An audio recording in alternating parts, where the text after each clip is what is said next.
ॐ ऐं ह्रीं श्रीं ऐं ग्लौं ऐं नमो भगवति वार्ताळि वार्ताळि वाराहि वाराहि वाराहमुखि वाराहमुखि अन्धे अन्धिनि नमः। रुन्धे रुन्धिनि नमः।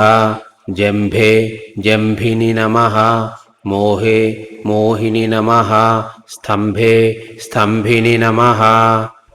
सर्वदुष्टप्रदुष्टानां सर्वेषां सर्ववाक् चित्त चक्षुर्मुख गति जिह्व स्तम्भनं कुरु कुरु शीघ्रं वश्यं कुरु कुरु।